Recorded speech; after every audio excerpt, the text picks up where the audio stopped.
it solves for the retirement problems out there that are happening. So we're based in Chicago, that's where I'm from. I'm enjoying the much warmer weather down here. We've been 60 and rainy, and it's not gonna be good for the next few months, so hopefully there'll be a few more events down here and I can get away. We also have offices in Atlanta and Tampa, so actively trying to transfer.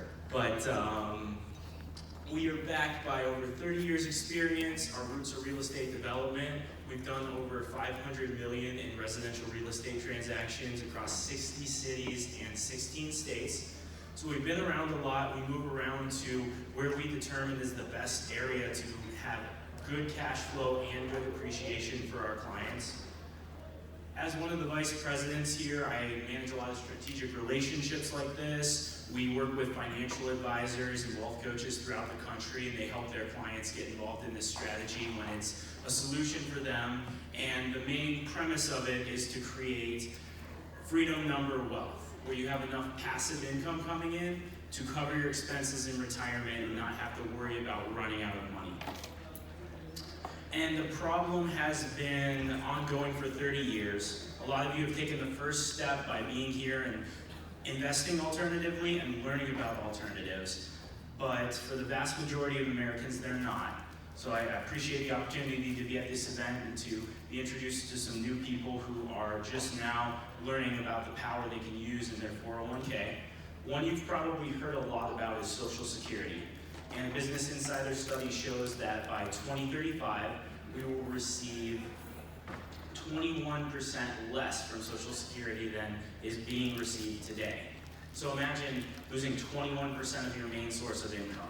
And right now, 50% of retirees who are a couple rely on it as their main source, and 71% of individuals do. So that's something that you're gonna have to make up for one way, and one way is a pension.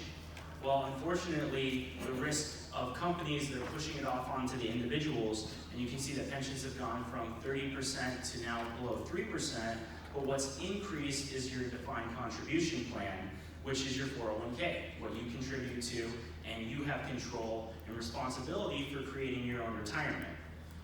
We're all here, so I won't focus too much on it, but the 401k is a terrible vehicle right now. When it's traditional, you have a very small selection of options.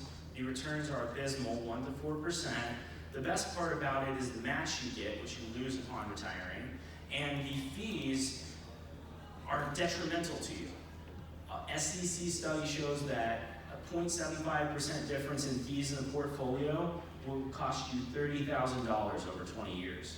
And the average loss is over $155,000 in the retirement account. So it makes a huge difference when you self-direct and invest in alternatives that don't charge fees versus staying with the same traditional options. This is a great event because we're learning about this, but even today only 4% of IRAs are self-directed, and that's over $7.3 trillion. And coming into retirement is $4.2 trillion more in 401ks. And studies have shown that 75% of retirees will not reach that financial freedom number where their passive income meets or exceeds their expenses with their current strategy.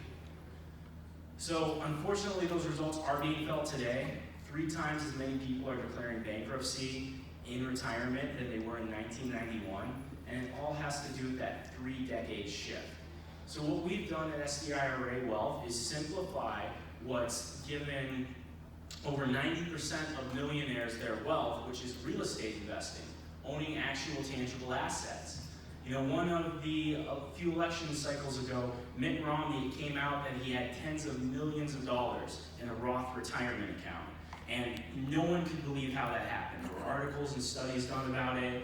It's pretty simple. He didn't invest like 96% of Americans did. He self-directed and invested in alternatives he knew and understood and made strategic moves to generate returns never seen by your brick and mortar financial institutions. So it's great we're here, it's great we're having this event, and it's great you're gonna learn about a lot of different strategies that might be the right one for you. So what we do is real estate, but it's done in a way you've probably never seen before, where we're actually the only company in the country that secures non-recourse financing, and that supercharges your return with a rental property more than you ever would get just buying it cash, and I'll show you how we do that. We also develop and build new construction throughout the country. That's our roots. So we have new construction properties that are fully managed, fully occupied with tenants, where you don't have to deal with all the less fun parts of a rental property and leasing it, finding tenants, turning it over to new tenants. We have an on-site team and a separate in-house team overseeing it to keep it very easy for you. So we do all the front-end due diligence. This is kind of the motor under the hood of our investment vehicle. 18 to 24 months of looking at building permits, vacancy rates, what job growth is going on. And we love college markets. We love emerging markets with heavy job growth. And we do love Texas. No state income tax, very pro-business. A lot of California businesses are moving here, so we've done tens of millions of dollars in investments in Texas, and we're building stuff here right now. We secure the non-recourse financing, so when you buy a property from us, you can buy 3 for the price of 1. Set up the management, and ultimately we're your partner. We're not looking to do one-off, two-off deals with our clients. We're looking to provide a solution that they can benefit from, where they want to be advocates for us, and they want to tell their friends and family and add on more themselves over time. So tonight we're going to focus on the financing and how we supercharge your retirement account with non-recourse financing. So the first question we get is, what is non-recourse financing? Well, the simplest way to think about it is it's a mortgage that's tied to the property. If you think about the mortgage on your primary residence, where you went to your Bank of America, your Wells Fargo, you gave them your income, your W-2s, everything short of a blood sample, where you're personally liable for that loan and the bank's looking at you first and your creditworthiness to pay back that loan. Now there's a problem with that and the IRA is they're not compatible. A personal loan tied to your credit line is not something you can give to a property that's being bought by your IRA. In the IRS's eyes, that's considered providing a service to the retirement plan, so that's prohibited. You're not allowed to do that. So the only type of financing you can use to leverage your retirement dollars is non-recourse. The problem has been most banks don't offer it. It's considered risky. The bank has no leverage over you on this deal. The only collateral is the property. So it's very hard to get. Lenders are looking at the price of the property, the condition, the market it's in, the team that's managing it, the income it creates, and they're making a decision on whether to lend or not based strictly on the merits of the property. So for a lot of new clients who come to us, they have a lot of peace of mind knowing a lender's vetted this deal and is putting in 2/3 of the purchase price for them to buy it.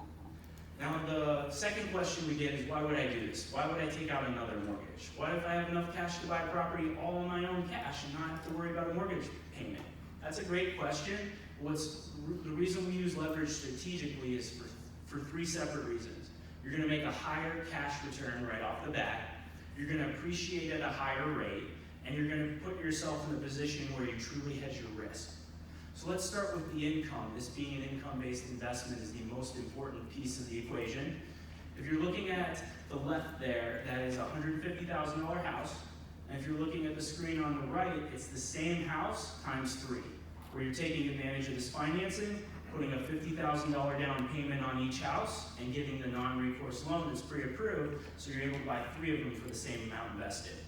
You're looking on the left, you've got $150,000 invested, $1,300 in rental income, $200 in taxes, $40 insurance, management $100, and $40 in maintenance. So you're netting $920 a month, or $11,040 a year. Now that's a 7.4% return. Much better than what most 401ks are offering, but not great by any standards. You're looking at the right, you're investing the same amount, but you're buying 3 of these homes. So you're getting 3 times the rental income. You do have the mortgage payment on all 3, that's $1,650 a month. Triple all the expenses, and at the end of the month, you're netting an extra $190 a month, or over $2,000 a year in extra net income for the same amount invested. Now, our investment offers you 3 streams of revenue right off the bat, cash flow being 1, equity being number 2. Same principle with the mortgage on your house. When you make a payment, it's not all going to interest, portion's going to principal because it's amortized. Same thing's happening here, but you're not paying the mortgage. The tenant who's paying to have a roof over their head is. So you're making an additional $4,650 in equity, reducing the principal balance on that mortgage. So your total return without appreciation is 12% versus 7.4% on the same properties, same everything, just taking advantage of the financing we have pre-approved. 10 years down the road, you're looking at over, it looks like it didn't copy right, but it's over $60,000 more in income by using this leverage. And the appreciation rate, that's what we kind of consider the cherry on the top. Most clients hold on to these forever and keep the income. Every situation is different. I just sold one of my properties from 2015 because the market did what it was supposed to and increased. But it's up to you when you want to sell it. What's great about using leverage for appreciation is you own 3 times as much real estate. So if you think about the one house for $150K, if it goes up by a measly 2%, that's a $3,000 gain, 2% growth. Now, if you own 3 of those same houses and they go up by 2%, you have 3 times that $3,000 for a total of $9,000 growth.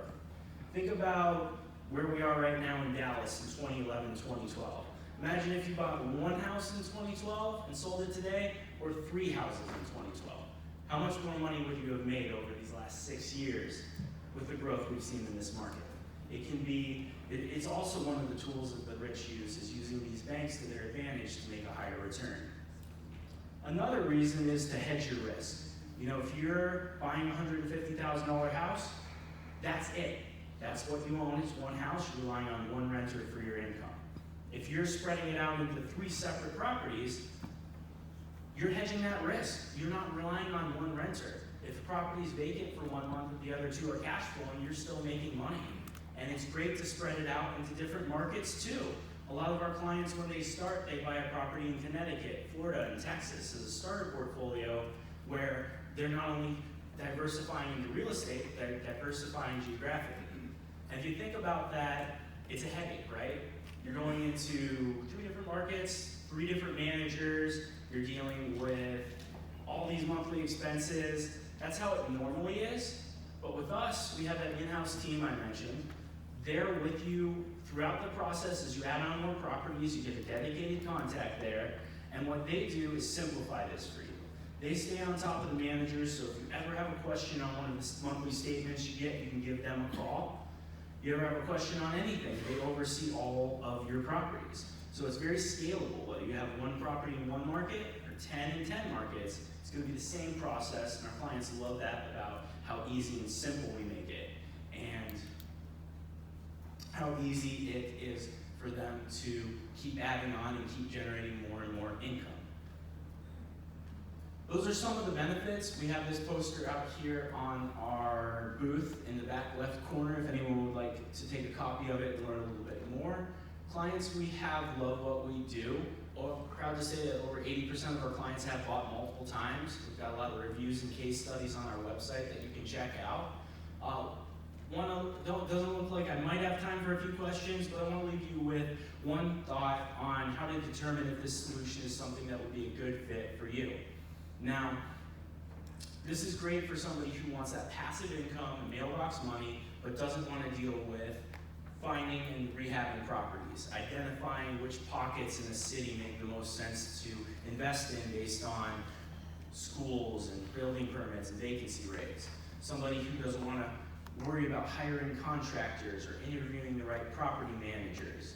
It's a great solution for that person who wants to be passive, but if you're a hands-on real estate investor and you enjoy doing all of this yourself, that's great. It's not the right fit, but if you can envision yourself in retirement, just having a portfolio, creating that mailbox money, that passive monthly income that you don't have to worry about, this is definitely something you might want to consider. We're in the back left booth. We also have a raffle for $300 cash going, so if you haven't signed up, and we've got a link to a special page on our website where we're giving all of our ebooks and educational information for free to anyone who signs up on our website, so you can learn a little bit more, get your questions answered, and see if it's something that's the right fit for you and getting you where you want to go. I believe I saw a question. Get up here. Any particular reason you picked Connecticut, Florida, and Texas? Those are 3 of the markets we've done. I personally own in those markets, so that's why I picked them. Different reasons for different times. Orlando was 2016. There was a lot of growth. It was one of the few markets in Florida that hadn't seen double digits, but was just starting to pick up, so that's why we invested there. Connecticut, we're not even that big of a fan of Connecticut. We just found a perfect deal. We got a completely rehab condo building right across from the mayor's office in the redone downtown area, above a storefront, right next to the train that runs into Hartford. I've had the property there the whole time, and it's been perfect. It's just the location was incredible on that one, that it just made sense for us to go forward with that. And what